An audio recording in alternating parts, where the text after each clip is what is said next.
حسبي ربي جل الله ما في قلبي غير الله نور محمد صلى إلى أن قال الباب الحادي والعشرون في فضيلة ذكر الله تعالى. Bab ke-21 fi fadilati dzikrillah ta'ala, di dalam keutamaan zikir kepada Allah Subhanahu wa taala.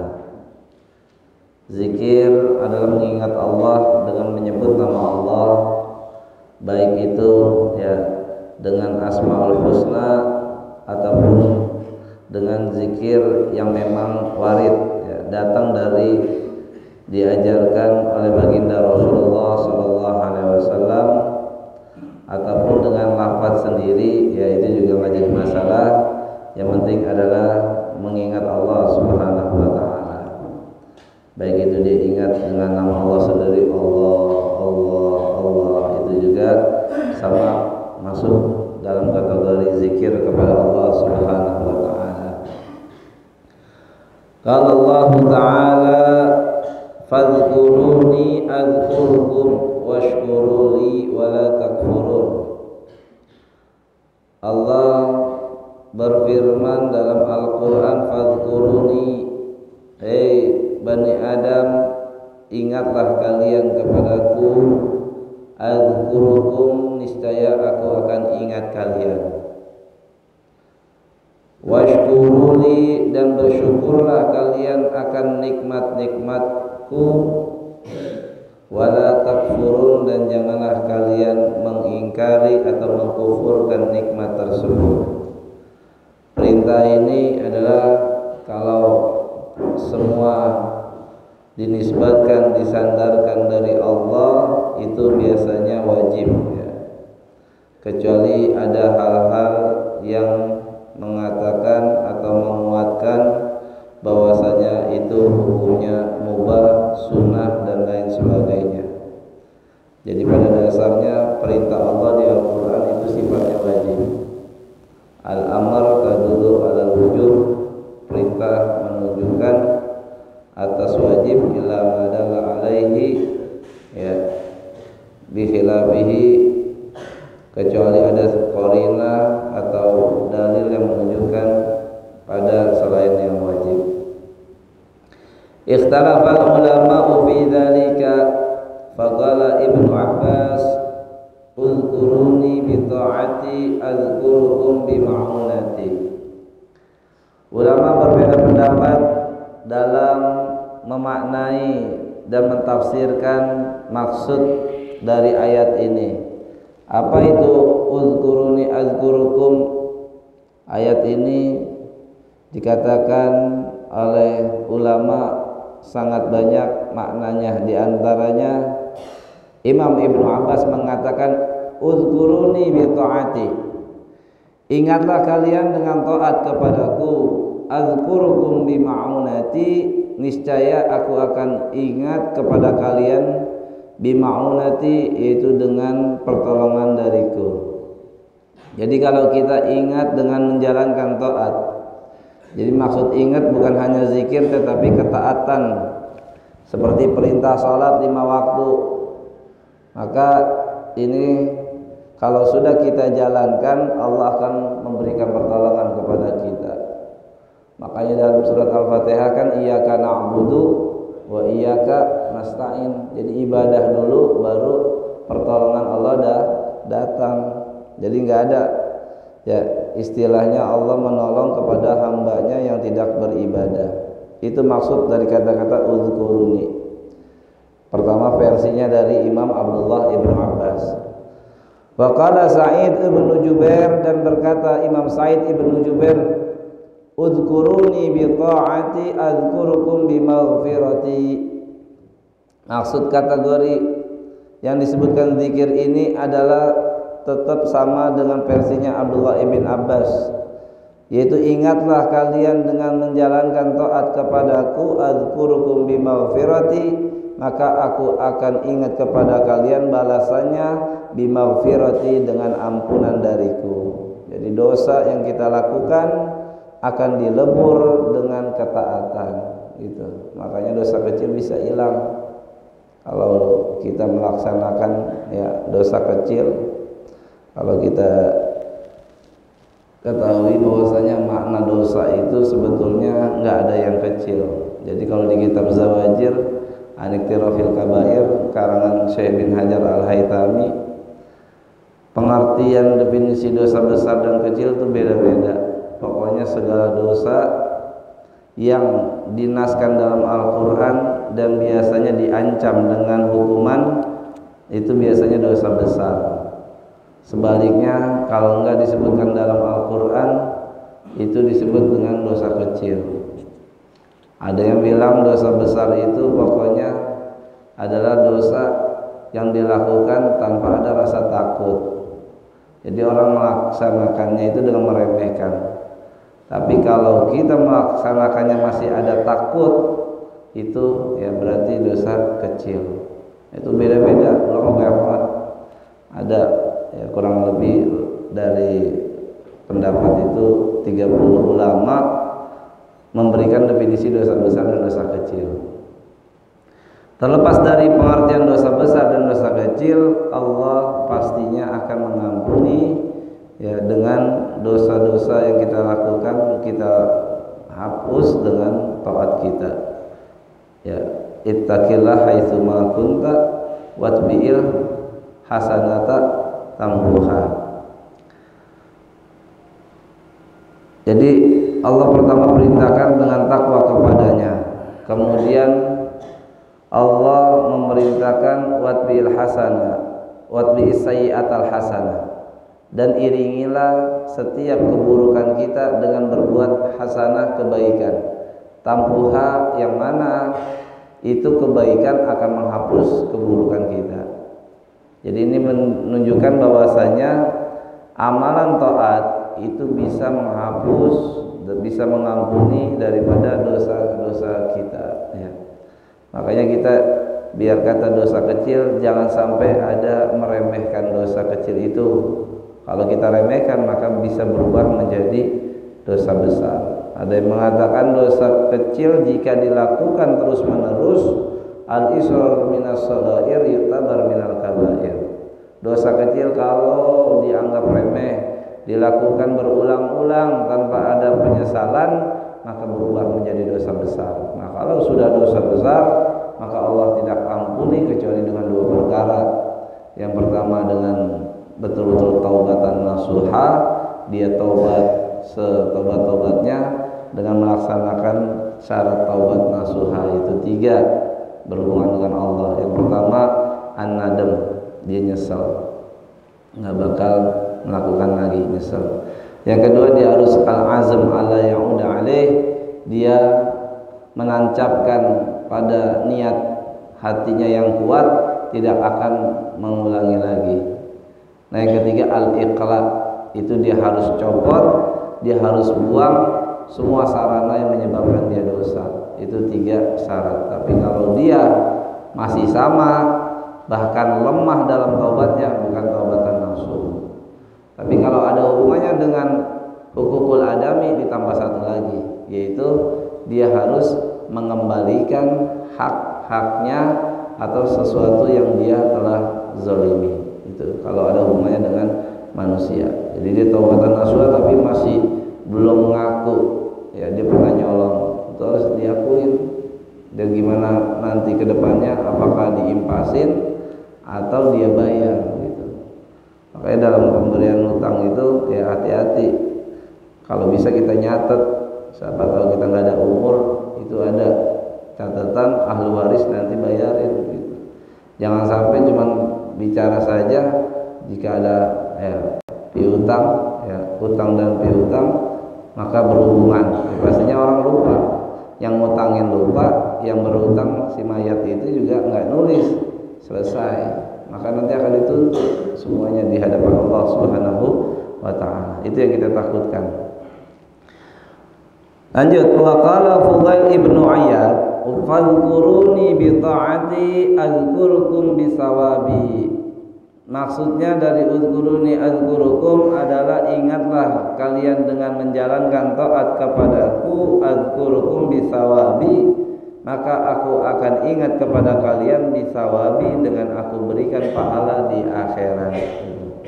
Jadi kategori sawab itu sebetulnya dua. Balasan dari Allah itu dua. Di dunia Allah berikan kehidupan yang tentram, kehidupan yang bahagia. Dan di akhirat dengan diberikan kehidupan yang lebih hebat, yang lebih indah, yang lebih nikmat berupa surga yang disebut dengan abadal abidin, selama-lamanya kenikmatan tidak terputus ya. Mari kita udah sebutin tuh ya, ketika ada Nabi Musa bertanya kepada Allah, ya Allah, kira-kira di sana di surga itu mereka makan minum ya, kira-kira di sana bisa ngeluarin hajatnya enggak? Namanya makan minum mulu, gimana dia membuang airnya? Maka kata Allah, mereka ya mengeluarkan hajatnya itu cuma dari keringat. Jadi keluarnya keringat doang, makan lagi, minum lagi terus nggak habis-habis begitu. Itulah kenikmatan yang ada di surga. Jadi Allah ketika membalas kepada hambanya itu dengan berbagai macam balasan yang Allah berikan, kenikmatannya. Itu maksud dari kata fadhkuruni adzkurukum. Ingatnya dengan apa Allah balasannya? Itu bisawabi, dengan aku berikan pahala-pahala kepadanya. Wa qala Ibnu Kisan fadhkuruni bisyukri adzkurukum biziyadah. Yang dimaksud ayat tersebut adalah ingatlah kepadaku, kata beliau nih Ibnu Kisan, artinya ingat kepada Allah bisyukri, dengan rasa syukur nikmat yang selalu diberikan setiap jam, setiap saat, setiap detik itu disyukuri dengan hak-haknya. Makanya kalau dikatakan syukur, syukur itu beda dengan hamad ya. Jadi syukur secara bahasa itu hamad, memuji secara istilah. Tingkatan syukur itu tingkatan luar biasa. Secara bahasa minimal adalah dia betul-betul menjalankan segala sesuatu nikmat dari Allah sesuai dengan hak-haknya. Itu syukur secara bahasa. Jadi nggak cukup dengan lisan, betul-betul dia laksanakan fungsi dan tujuan Allah berikan nikmat tersebut. Kayak sekarang nih ya, Allah berikan nikmat kepada kita pendengaran, kaki ya kan, kemudian tangan. Maka kata ulama, dalam satu waktu bisa nggak kita dikatakan bersyukur? Sekarang nih kita bersyukur nggak? Bersyukur nggak? Bersyukurnya ngapain? Tangan kaki lagi ngapain? Nah, jadi kalau kata ulama, kaki sama tangan lagi berfungsi kan nih sekarang? Kakinya lagi jalan apa enggak? Kagak, lagi nggak bersyukur kakinya, lagi diem aja. Jadi syukur itu benar-benar dia jalan ke yang kebaikan ya. Sekarang yang berfungsi lagi ngaji apa aja? Kuping, mata, apa lagi? Mulut ngapain? Oh zikir, mulut zikir. Banyak kan diem aja kan dengan. Emang bisa hati ya dengan berzikir konsentrasi sama kuping? Biasanya enggak, salah satu ya. Mulutnya diam atau mungkin zikir, ada yang zikir. Apalagi? Tangan ngapain? Nulis ya. Enggak buat pulpen berarti enggak dapet ya. Nulis.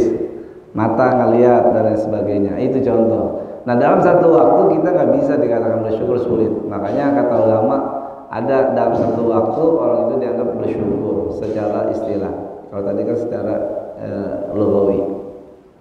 Itu ketika mengiringi jenazah, dia manggul jenazah, dianterin jenazah itu. Kakinya jalan ya. Hatinya ingat Allah, mulutnya berzikir la ilaha illallah, la ilaha illallah. Tangannya manggul ya. Semuanya jalan tuh, ya kepalanya kena tuh semua, matanya ingat akhirat itu. Jadi satu waktu orang dianggap bersyukur, betul-betul semua nikmat Allah difungsikan sesuai dengan hak-haknya, yaitu ibadah kepada Allah. Karena Allah nyatakan wa ma khalaqtul jinna wal insa illa liya'budun itu. Nah, ada yang bilang sholat ketika itu kenapa? Karena semua hadratul rabbaniyah, dia menghadap kepada Allah, semuanya ibaratnya orang itu lagi direkam CCTV nih kayak sekarang. Itu tanpa ada yang lari dalam penglihatan Allah, semuanya dilihat, disuting sama Allah Subhanahu wa taala. Nah, itu ada yang bilang sholat. Kenapa? Karena hatinya ingat Allah, kakinya ketika itu betul-betul dia pasrah semua anggota tubuhnya di hadapan Allah. Nah, maka dalam hal ini itu dianggap bersyukur. Nah, kalau begitu berarti ngaji masuk nih gitu ya. Jadi versi ulama itu beda-beda.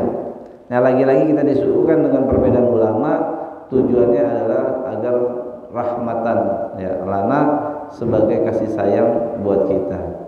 Ya minimal kayak begini ya udah dianggap bersyukur. Kenapa? Karena semuanya aktivitas kita, ya anggota tubuh itu kita berikan untuk ibadah kepada Allah Subhanahu wa taala. Kecuali kalau badannya di sini, ya raganya di sini, jiwanya melayang kemana-mana, ya mikirin ntar utang ada yang nagih, hari ini jatuh tempo. Nah itu beda lagi dah tuh ya. Tapi kalau hatinya ya dengan jiwanya, jiwa dan raganya itu nyatu di sini dengerin, insya Allah itu kategori bersyukur.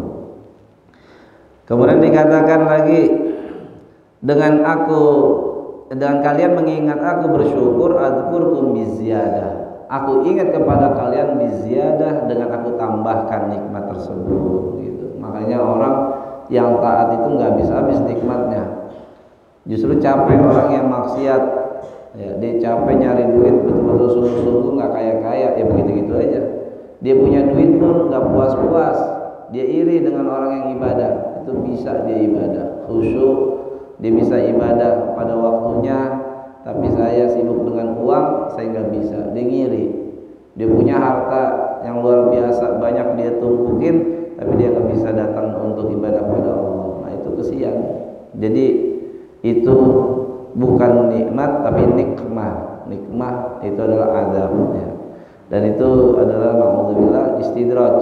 Allah ulur, kemudian baru Allah tarik. Na'udzubillah min dzalik. Makanya kita sebaik-baiknya harta itu sebetulnya di tangan orang soleh. Dengan harta itu dia berikan infak ke jalan Allah, orang yang membutuhkan dia berikan itu. Jadi niat dari sekarang lebih baik kita jadi orang kaya dermawan di jalan Allah daripada orang yang nggak dermawan ya dengan kekayaannya, atau sebaliknya dia lebih baik nggak punya uang ya, rizki nggak terlalu banyak dengan sederhana, tapi dia ingat kepada Allah. Nah itu ya. Tapi kalau di zaman sekarang tinggal kita mau versi yang mana.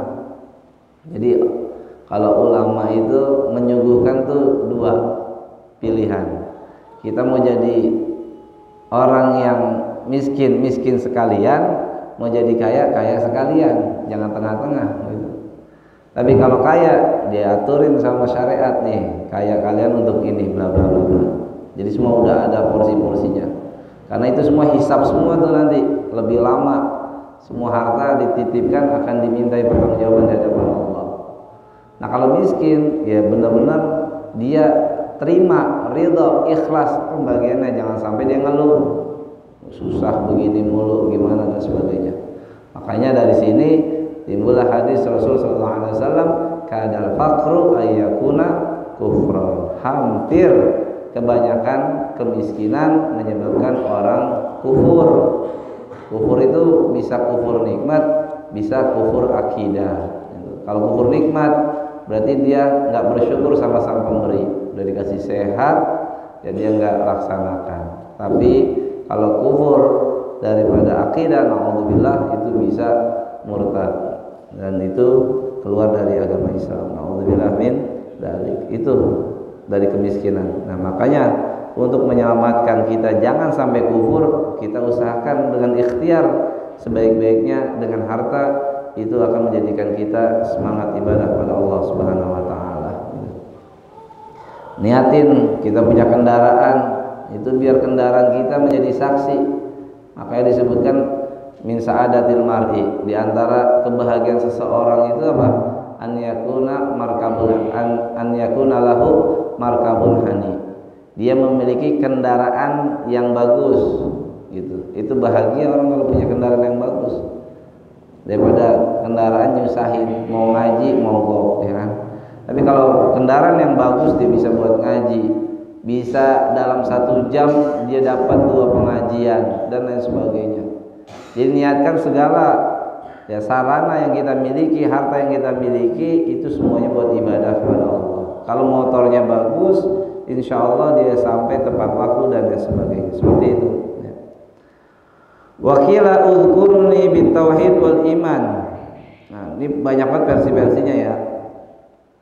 Wakila dan dikatakan udhkuruni bitauhid wal iman adzkurkum bidarajati wal jinan.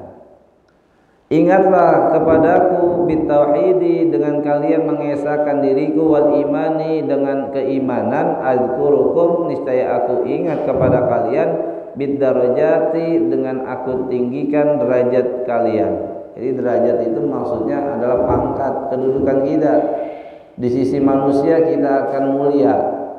Jadi orang itu terkadang semua menginginkan kemuliaan, nggak ada yang mau hina. Nah di dunia dia akan Allah angkat derajatnya. Derajat itu adalah minimal dia merasa terhormat di hadapan orang. Nggak ada orang mau dikecilkan di hadapan orang. Nah ketika derajat itu dengan Allah tinggikan di dunia, maka manusia sekitarnya akan menyaksikan. Nah ketika disaksikan oleh manusia dia pantas untuk mendapatkan kemuliaan, maka lebih-lebih di akhirat Allah akan serukan kepada penghuni ya mala, yaitu malaul a'la, yaitu penghuni langit yang ada di atas ya, itu para malaikatul muqarrabin. Maka mereka pun akan menyaksikan ketika Allah sudah bersaksi gitu. Jadi apa yang disaksikan di dunia insya Allah itu akan menjadi saksi di akhirat. Makanya dari ini banyak orang yang meninggal itu sebelum terakhir disolatin atau setelah disolatin biasanya asyidu annahu min ahlil khair, gitu kan, khair gitu. Saksikanlah bahwasanya ini hamba termasuk orang baik kan gitu. Nah maka yang jadi saksi ini betul-betul harus benar, jangan saksi ikut-ikut khair, dibercandain khair, jangan ya. Benar-benar dia jadi saksi, nanti ditanya ya, kalian nyaksinya nyaksi palsu apa nyaksi benar gitu. Saksi palsu kan banyak. Nah itu, jadi jangan sembarangan kita menyaksikan, karena nanti akan dimintai pertanggungjawaban di hadapan Allah Subhanahu wa ta'ala. Wal jinan, begitu juga aku akan berikan kalian dengan surga-surga. Jinan jamaknya dari jannah, jannatun jinanun ya. Jamaknya jinan ya, itu asalnya jannah. Jannatun itu surga, jinan berarti surga ya. Kalau janan itu jangan salah baca ya, jangan salah harokat. Kalau janan tuh hati ya, jadi misalkan kalau doa hati-hati kesalahan ya. Biasakan Allahumma ja'al quburahu rawdah min riyadil jinan, jangan janan min riyadil janan, taman-taman hati, jinan ya. Jadi orang banyak yang kadang kita dengar ya didoain begitu min riyadil janan, salah, jinan ya. Kalau mau jannah sekalian min riyadil jannah baru benar.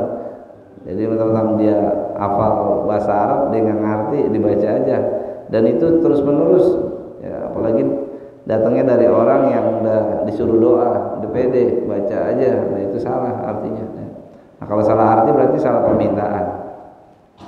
Wakila dan dikatakan udhkuruni ala dhahril ardi adzkurukum fi batiniha idza nasikum ahlaha atau ahluha.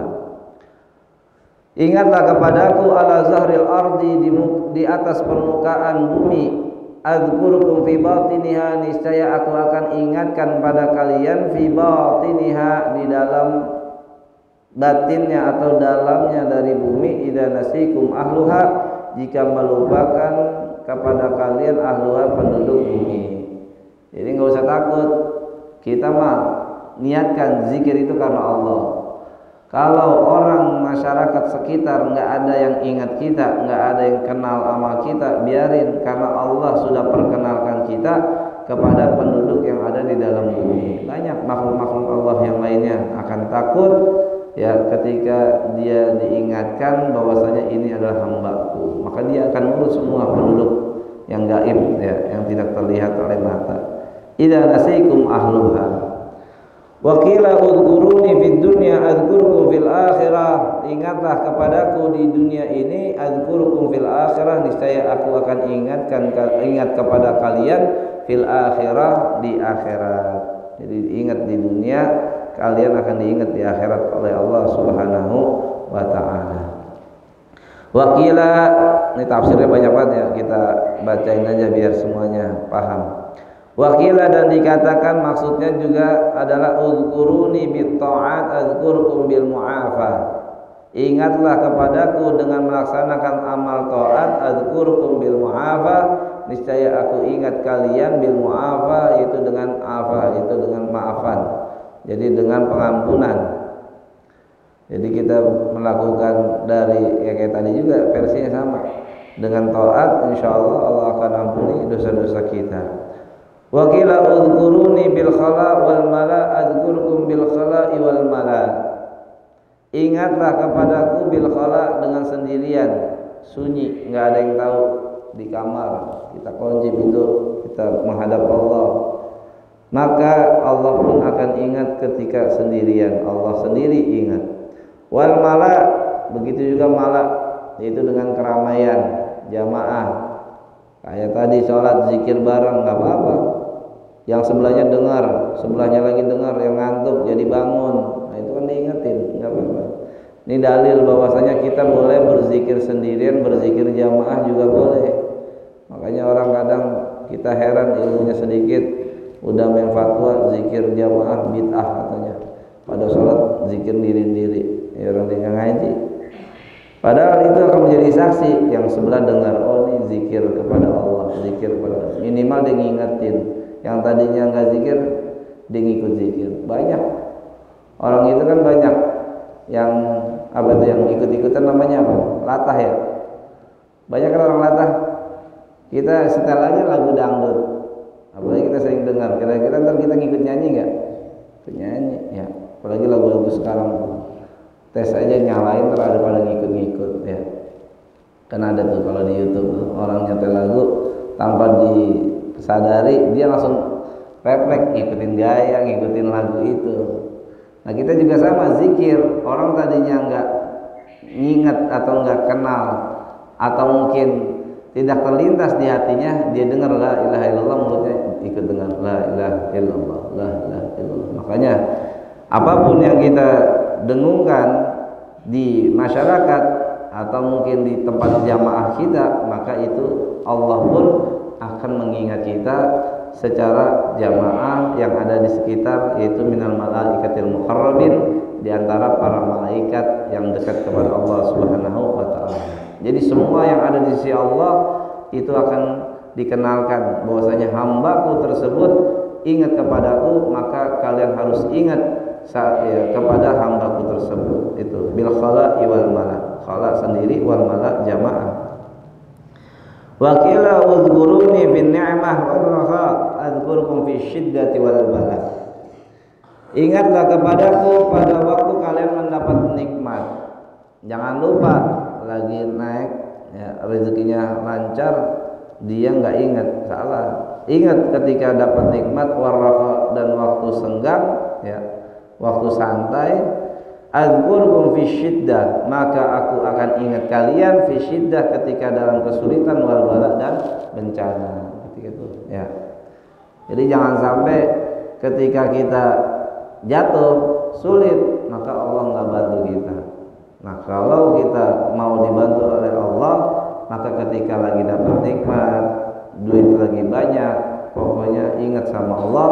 Maka ketika kita jatuh, mungkin karena kepleset dan sebagainya, harta kita menurun, maka ketika itu Allah akan bantu kita. Kenapa? Karena ya kita ketika senang ingat Allah. Wa qila udhkuruni bit taslimi wat tafwid adhkurukum bi aslahil ikhtiyar. Ingatlah kepadaku bit taslimi atau bit tasallumi ya. Bit tasallumi wat tafwid, itu dengan tasallum, itu memberikan semuanya dengan diserahkan wa tauhid sama juga, yaitu dengan semuanya diberikan kepada Allah urusannya, dia tawakal.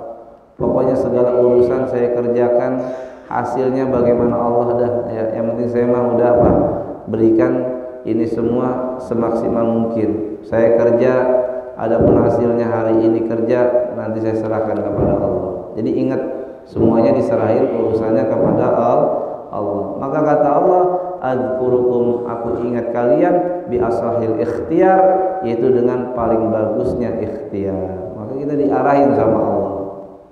Jadi indikator kita mau dapat rezeki itu Allah akan arahkan. Misal begini, dia ngojek ya, begitu dia nunggu penumpang, maka dia datang 2 orang, dia nggak ambil. Nah mungkin dia lagi kamar mandi, temennya ngambil dapat. Nah berarti dalam hatinya dia itu apa? Dia pikir, aduh ini celaka, saya sial nih, nggak dapat duit.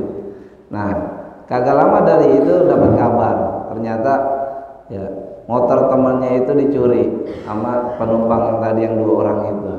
Nah alhamdulillah akhirnya dia selamat oleh pencuri tersebut. Nah ini jangan sampai kita memiliki suudzon kepada Allah, karena Allah ketika sudah aslahil ikhtiar, memberikan ikhtiar yang terbaik, berarti itu mungkin dari amalan zikir dia kepada Allah menyebabkan dia diarahkan yang terbaik oleh Allah. Gitu kan banyak tuh kisahnya ya, orang dikasih delai ya kan, kemudian dia nggak jadi terbang, ternyata pesawatnya, satu pesawat meninggal semua, kan ada gitu.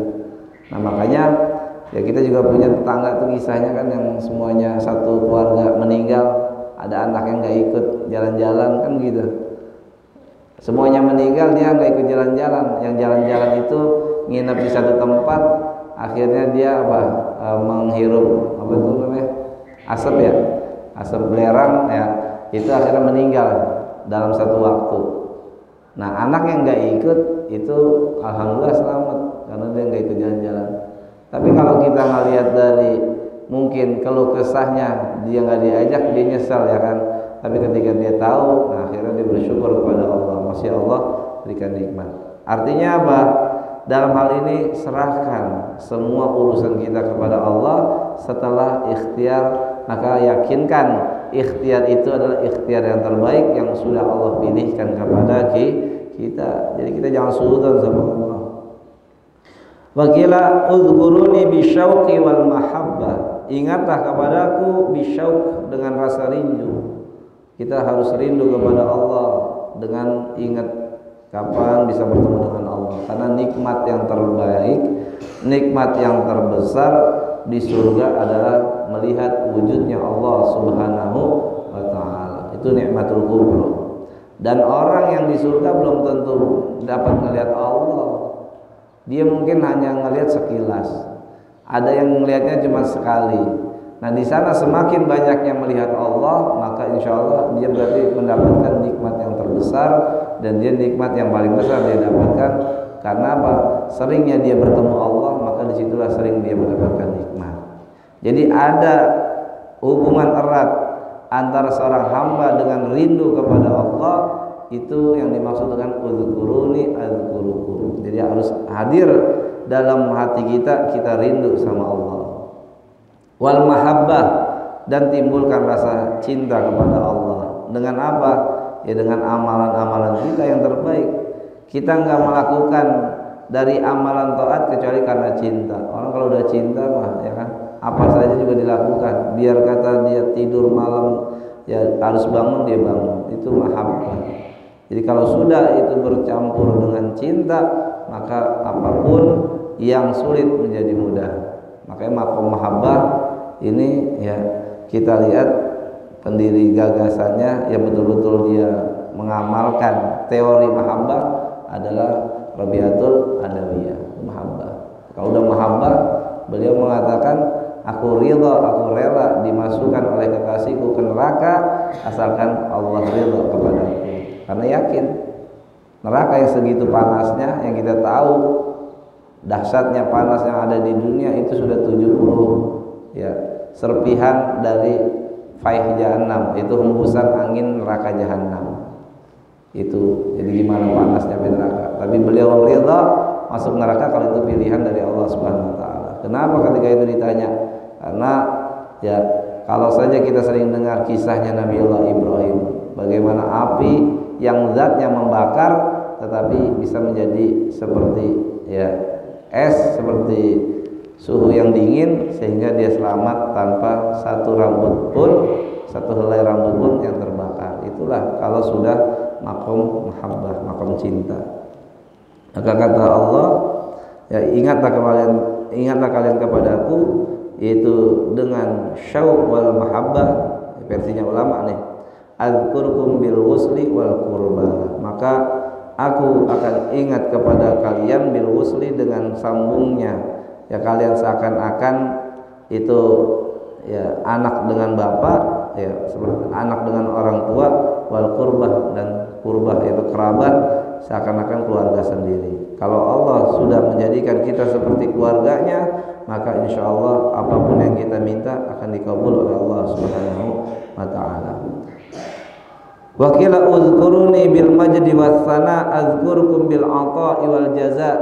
Ingatlah kepadaku bil majdi was sana, dengan banyak memuji, wasana sama pujian, azkurukum bil ata, maka aku akan berikan kalian balasannya bil ata, dengan pemberian, wal jaza, dan balasan. Semuanya adalah hal-hal yang sifatnya ingat kepada Allah, dengan apapun caranya maka Allah akan balas dengan sebaik-baiknya balasan. Wa qila udhkuruni bitaubah azkurkum yaghfir annal hauba, yaghfir bi ghufran misalnya ya, bukan yaghfir bi ghufranil hauba. Itu titiknya satu aja, roknya sama alif kejauhan tuh ya, dempetin. Kalau kita inilah ya, kalau kita nggak bisa baca itu akan merubah.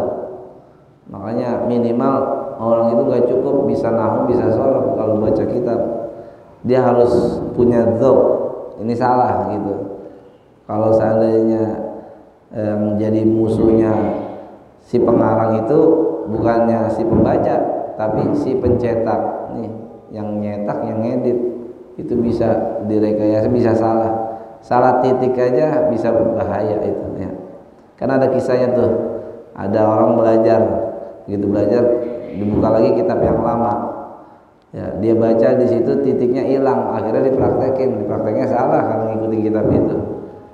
Jadi di situ disebutkan idza khatabal khatib, ya diantaranya ketika sunnahnya khatib itu dia an yakhtuba bisakinati wal waqar, bisakinati wal waqar, dengan sakinah, dengan tenang, wal waqar, dan benar-benar dia itu khusyuk, hening gitu. Nah ketika itu karena mungkin nggak tahu lama atau bagaimana kisahnya itu, dia baca taknya hilang, dibaca bisikin, wal waqar jadinya wal fa'ar, fa titiknya hilang.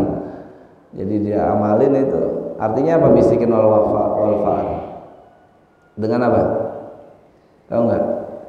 Dengan sikin itu pisau, fa'ar itu apa? Tikus. Ya. Jadi dipraktekin, begitu khatib dia bawa apa? Dia bawa pisau sama bawa tikus. Nah, akhirnya ketika itu jamannya bingung. Ini dari mana sih antum ngamalin ini? Ya saya ngamalin itu dengan kitab, mana kitab rujukannya? Nah, benar, ketika itu dia nggak salah. Karena di situ tertulis bisikin wal fa'ar. Nah, akhirnya karena dia ini kesalahan bacanya lantaran kitabnya itu yang salah titik, ya titiknya hilang, akhirnya prakteknya juga salah. Ya, ini kejadian wallah benar apa enggak, tapi ini saya sering dengar. Artinya apa? Kita jangan bersandar dengan ilmu kita nahwu dan sarf saja. Nah, itu bisa jadi dzoknya dia nggak ada. Harusnya mikir juga, masa iya khatib dengan bawa pisau sama bawa tikus. Jadi dia bawa pisau sama tikus. Kalau bawa tongkat masih mending, dulu kan pedang. Ya kan? Mungkin dia punya pemikiran seperti itu. Jadi zaman dulu mungkin begini. Nah, itu gara-gara baca bisakinah jadi bisikin, wal waqar jadi wal fa'ar. Nah itu salah, wal fa'ar gitu. Nah ini juga sama, Udhkuruni bitaubati adhkurukum bi ghufranil haubah. Bukan yaghfiru anal haubah, salah. Bi ghufranil haubah. Ingatlah kepadaku dengan selalu bertaubat atas segala dosa. Adhkurukum, niscaya aku akan ingat kalian, bi ghufranil haubah, dengan ampunan-ampunan dosa. Haubah ini dosa, isim.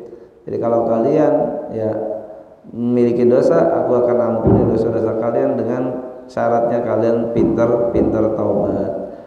Udhkuruni bidua adhkurukum bil ata. Ingatlah kepadaku kalian dengan selalu berdoa. Adhkurukum bil ata, niscaya aku akan ingat kepada kalian dengan pemberian doa kalian gitu. Jadi kalau kita doa itu sebetulnya doa tersebut adalah satu indikator kita akan diberikan. Jangan sampai kita, kemarin udah dibahas masalah doa kan udah ya, udah dibahas kan. Jadi doa silahul mukmin kan ada tuh di bab 19 fadilatul doa. Jadi kalau Allah menginginkan kita akan diberikan nikmat, itu biasanya kita akan khusyuk dalam doa. Jadi kalau kita khusyuk, insya Allah itu doanya kabul. Kalau nggak khusyuk berarti jauh dari harapan kabul atau pemberian diterima ya, karena apa? Kita nggak khusyuk. Jadi minimal adalah doa itu kan 3 ya, bisa dibalas seketika itu kontan, atau nanti ditakjil diakhirkan, atau di dunia nggak dapat tapi di akhirat dia dapat. Intinya nggak ada yang sia-sia apa yang sudah kita munajatkan di hadapan Allah. Uzkuruni bisual, ingatlah kepadaku dengan minta-minta. Adzkurukum bin nawal, niscaya aku akan berikan bin nawal dengan pemberian, sama ya, dengan minta doa kepada Allah. Udhkuruni bila ghaflah, ingatlah kepadaku bila ghaflah, dengan tanpa lalai. Artinya khusyuk, jangan sampai lalai. Yang kita baca, yang kita zikir kita nggak tahu. Makanya zikir itu ya beda dengan baca Quran. Zikir kalau kita tahu artinya, maknanya, maka dapat pahala. Tapi kalau kita lalai, nggak tahu apa yang kita baca, nggak dapat pahala. Beda sama Quran, kan sama-sama Arab tulisannya. Al-Quran kita mau paham mau enggak dapat pahala, baca aja kulhu ya, misalnya Al-Ikhlas, zikirnya pakai kulhu, itu pahalanya dapat ya. Kenapa? Karena itu adalah al-muta'abbad bitilawati, dianggap ibadah sang pembaca dari Al-Quran. Itulah diantara mukjizatnya Al-Quran.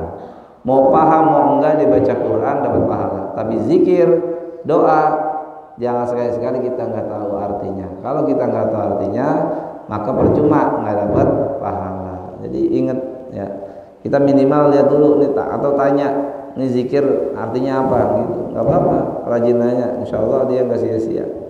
Adzkurkum bila muhla, niscaya aku akan ingat kalian bila mula, dengan tanpa menyia-nyiakan. Semuanya Allah akan balas. Udzkuruni bin nadam, ingatlah kepadaku bin nadami dengan penyesalan. Adzkurkum bil karam, niscaya aku akan ingat kalian bil karami, itu dengan kemuliaan. Semua yang kita sesalkan akan dosa-dosa kita ya, adanya penyesalan itu akan mendapatkan balasan dari Allah, kemuliaan. Udah terbit ya, masih banyak lagi nih, ini masih lumayan ya, karena ini versinya tafsir menurut ulama, yang mana ulamanya juga nggak dikutip. Jadi mungkin karena kebanyakan yang diambil oleh Imam Syekh Abdul Qadir Al-Jilani, ini diambil dari kitabnya Syekh Abdul Qadir Al-Jilani ya, Afada dzalika Syekh Abdul Qadir Al-Jilani. Jadi beliau adalah seorang waliullah yang betul-betul ilmunya juga udah pasti luar biasa. Makanya Indonesia ini alhamdulillah banyak ya, mereka mengenal aulia Allah. Sudah pasti kalau wali itu ulama. Nggak pernah Allah mengangkat wali itu dari orang bodoh, nggak ada. Nah, jadi la yarfa'ul waliya min jahilin. Allah nggak pernah mengangkat seorang wali dari dia orang bodoh. Jadi wali itu biasanya ulama dulu. Ulama dekatnya dia dengan Allah, ngamalin ilmunya, baru jadi kekasih Allah. Jadi nggak ada ceritanya orang itu mendapatkan kewalian tanpa dia belajar. Nah, kayak kita nih proses semua syariat dulu dijalanin. Makanya nggak ada kata Imam Ghazali orang sampai jadi wali ninggalin sholat, nggak ada. Ya, sampai nggak mereka ke sakor? Ya katanya sampai, ya itu ke neraka sakor. Jadi nggak ada, tingkat wali sampai dia ninggalin sholat. Semuanya pasti dia melakukan sholat. Hanya saja mungkin sholatnya itu kita nggak tahu ya. Dan kita juga kalau dia memang sudah dinobatkan sebagai wali, yang menobatkan wali itu bukan kita, tapi wali juga. Kita kan orang awam nih, belum bisa memiliki mencapai derajat itu. La ya'riful wali illal wali. Tidak ada yang kenal kepada wali kecuali wali tersebut. Kalau ada orang misalkan temuin ini orangnya begini, biasanya kita temuin orang itu biasa-biasa aja. Tapi dia kayak tadi, dia ternyata sudah diinformasikan oleh Allah melalui malak. Malak itu jamaah yang ada di sekitar Allah Subhanahu wa taala. Jadi di antara makhluk yang gaib itu sudah diinfokan bahwasanya aku cinta kepada hamba ini dan dia adalah waliku. Nah, wali-wali Allah itu tersirat. Sampai dikatakan la yastami'u qaumun arba'ina illa wa fihi waliyulillah. Tidak berkumpul seorang mukmin 40 kecuali di dalamnya ada wali min auliyaillah. Bisa jadi kita husnudzon 40 berkumpul dalam satu majlis ada satu itu waliullah. Kita nggak tahu ya. Bisa jadi itu wali di sebelah kanan kita itu wali. Wali itu apa sih? Wali itu kalau Allah sudah nobatkan cinta kepadanya maka semua orang akan cinta kepadanya. Tadi disebutkan kan, kalau kita sudah cinta sama Allah maka siapapun orang akan cinta kepadanya. Tapi baik itu di dunia ataupun di akhirat. Di dunia nggak ada yang tahu, nggak ada yang kenal, maka Allah ingatkan kepada malail ghaib atau malail a'la, itu yang ada di sekitar Allah. Mudah-mudahan pengajian kita ini sedikit bermanfaat dan tentunya kita ya dengan ilmu yang sudah kita dapatkan dengan zikir kepada Allah pahalanya luar biasa, lumayan ya. Ini jangan sampai kita sia-siakan. Jadi kalau kita dapat ilmu nggak diamalin itu biasanya bantet dikit-dikit aja ya. Misalkan nih, sekarang dapat ilmu tentang zikir, biasain kita kalau lagi santai udah zikir aja, mau zikir mau salawat, bosan zikir versi 1 cari versi 2 ya. Atau mungkin zikir kepada Allah ya mungkin dia udah selesai ganti zikir salawat dan lain sebagainya. Mudah-mudahan Allah cinta kepada kita dan Allah ya mengampuni segala dosa-dosa kita dan Allah kumpulkan kita bersama orang-orang yang dicintai oleh Allah Subhanahu wa taala. Amin amin ya rabbal alamin. Bismillahirrahmanirrahim. Alhamdulillahirabbil alamin. Wassallallahu sallim ala sayyidina Muhammad wa ala ali sayyidina Muhammad. Allahumma anfa'na bima 'allamtana wa 'allimna ma yanfa'una. Rabbi zidna ilma warzuqna fahma. Allahumma hdina bihudak waj'alna mimman yusari'u fi ridhaq wa la tuwallina waliyan siwak wa la taj'alna mimman yukhalifu amraka qasar. Rabbana atina fid dunya hasanah wa fil akhirati hasanah wa qina adzabannar. Adkhilna jannata 'ala al-aziz ya rabbal alamin. Sallallahu ala sayyidina Muhammadin nabiyil ummi wa ala alihi wasallam. Subhanallahi rabbil izzati amma yasifun wa salamun ala mursalin walhamdulillahi rabbil alamin. Demikian kurang lebihnya mohon maaf. Hadanallahu iyyakum ajmain. Wassalamualaikum warahmatullahi wabarakatuh. حسبي ربي جل الله ما في قلبي غير الله